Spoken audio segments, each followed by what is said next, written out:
one of my close friends, a guy called Chris, who I'd grown up with, had very suddenly and very tragically passed away overnight. And that moment made me ponder a lot of questions immediately. Why am I here? What am I doing? Whatever it is I am doing, am I doing it well? But the one thing that stuck in my head was simply this notion.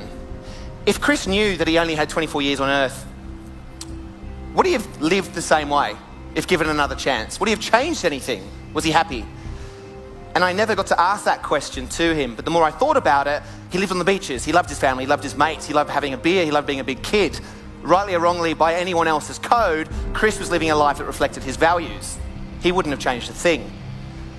I then asked myself that same question at 24 in Canada. Looking back at my life, could I honestly say that I was living a life that I was happy with? Or would I change everything?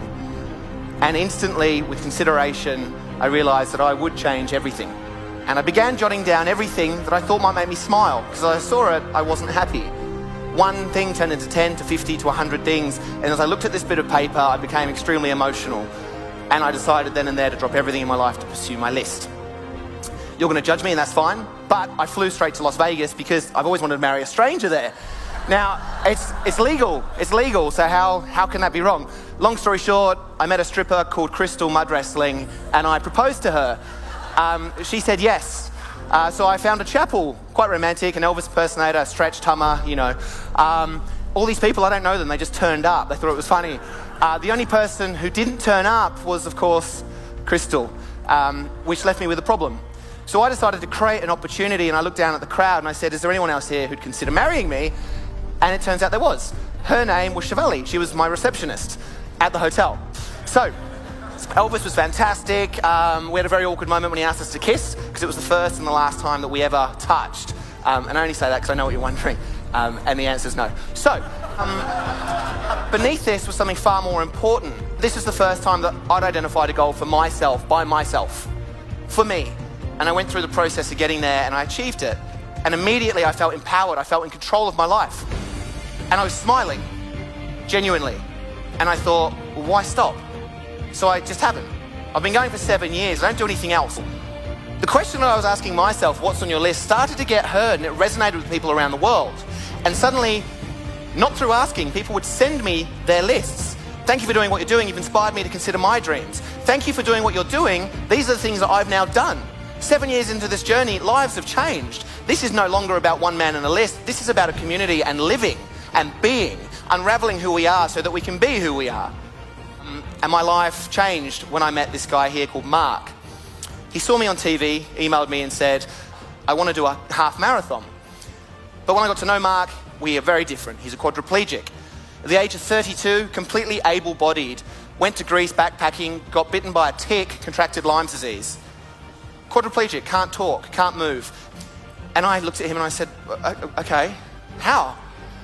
And he simply said, push me. Which is funny, but it's also quite deep. I'd never wanted to run that distance in my life. I think it's disgusting. But at that moment, it was the most important thing to me. And so I signed us up for the Melbourne Half Marathon, and this happened a few weeks later.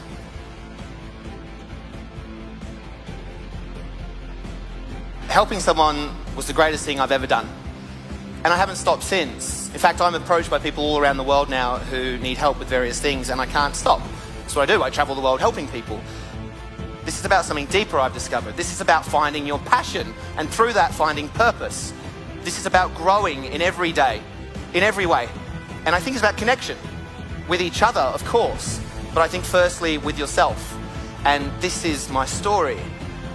Why did it take a loss in my life for me to consider something good? And why do we hear that story all the time? Someone's diagnosed with an illness, let's call it cancer. Someone's involved in a car crash. And if they're lucky enough to survive, they're the ones that jump out of bed and climb a mountain or write a book or propose to a loved one or start a company or learn how to play ukulele. Why should it take a dark moment to consider a light moment? And I don't think it should.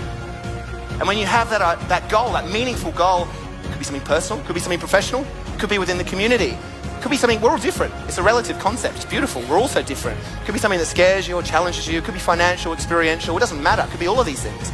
The only thing of importance is that you know what it is for you.